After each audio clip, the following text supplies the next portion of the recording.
भाग्य पे विश्वास करें या कर्म पे, आप बताइए। देखो जी भाग्य कर्मों से बनता है। जी।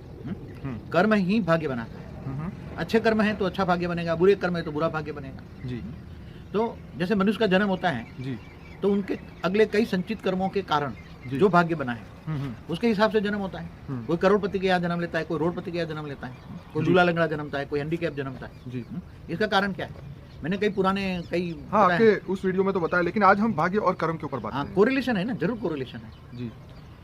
देखो अच्छे कर्म जितने अच्छे हैं जी अच्छे कर्म से ही भाग्य बनता है। जी और जब अच्छा कर्म होता है तो इंसान को अगले जन्म को संचित कर्मों के हिसाब से जी भाग्य ऊंचा बनता है। और ऊंचे खानदान में, ऊंचे घर में, जी जहाँ ऊंचा संस्कार वाले परिवार जी। हैं, अच्छे माता पिता, अच्छे भाई बहन, अच्छे दादा दादी, जी। अच्छे संस्कार वर्षे में मिलते हैं। ओके जी।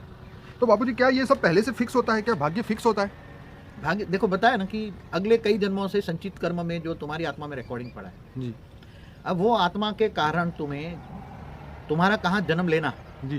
पहले तो चित्रगुप्त के हिसाब से जन्म फिक्स होता था ना, जी जी पहले। जी। हाँ जी। हाँ, ऊपर से जन्म फिक्स होता, तुम यहाँ जन्म भाग्य से हिसाब से। जी जी जी। मगर कोई वो प्लानिंग नहीं होता कि वो तुम्हें जैसे नाटक की तरह उसे रोल दिया जाता है, ऐसा नहीं होता है। हाँ, ऐसा नहीं होता वैसे। मगर तुम्हें अभी फिर भी थोड़ा कुछ चेंज होता रहता है, हर कोई चीज नेचर ऑफ लॉ में भी चेंज होता रहता है जी। तो तुम्हारे कर्मों के कारण जो ऊंचा भाग्य बना है इससे ही जन्म मिलता है। और जन्म कहाँ लेना वो भी तुम्हें थोड़ी इंडिपेंडेंस होती है। जी। कैसे विकर्म विनाश हो जाए उसके लिए भी तुम्हें ज्ञान होता है। तो बाबूजी भाग्य बढ़ा या कर्म, भाग्य से कर्म बनता है या कर्म से भाग्य बनता है? भाग्य से कर्म नहीं बनता, ओके। मगर कर्म से भाग्य बनता है। मगर फिर भी मैं हाँ। एक एग्जांपल दूं। हाँ बताइए। जब कोई अच्छा कर्म वाला मनुष्य कोई जी। अच्छे परिवार में पैदा होता है, जी अच्छे खानदान में, अच्छे पैसे वालों में, हाँ? जी मगर अच्छा भाग्य लेता है, उसकी बुद्धि सत्वप्रधान है, भक्ति वाला है, ज्ञानी है, वैरागी है, जी तो उसके पास पैसे आए, जी। बहुत पैसे आए, तो उसने सारे के सारे पैसे, धन जो है, धन कमाता भी था मगर वो अपने लिए कम यूज करता था जी। मगर वो सारा धन का दान पुण्य अच्छे काम में लगाता है। ठीक है।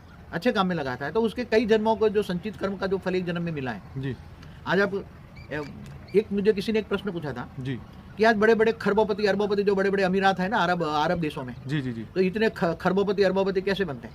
हाँ हाँ हाँ हाँ, जी तो उसको मैंने बताया कि अनेकों जन्म में जो अच्छे कर्म को संचित कर्म जो पड़ा है जी। वो एक जन्म में मिलके तुम खरबोपति बन जाते हो। जी मगर वो तुमने ये जो धन तुम्हारा भाग्य से आया, जी। अब तुम ये कर्म को फिर खाते जाते हो। तुम कर्म को खा रहे हो ना, क्या खा रहे हो? हाँ, भाग्य खा रहे हो, माना कर्म खा रहे हो ना, क्या खा रहे हो? सही बात है। भाग्य माना कर्म। जी। भाग्य किससे बना? कर्म से। कर्म से। तो जो तुम कहते हैं तुम भाग्य खा रहे हो, तुम्हारे अच्छा भाग्य है तो भाग्य से तुम खा रहे हो। हाँ? बिल्कुल सही बात। हाँ? तो तुम भाग्य माना कर्म, कर्म खा रहे हो ना। बिल्कुल। अब जब भाग्य खत्म हो जाएगा तुम्हारा जी जी जी और फिर तुम इसी जन्म में रोडपति बन जाओगे। जी जी।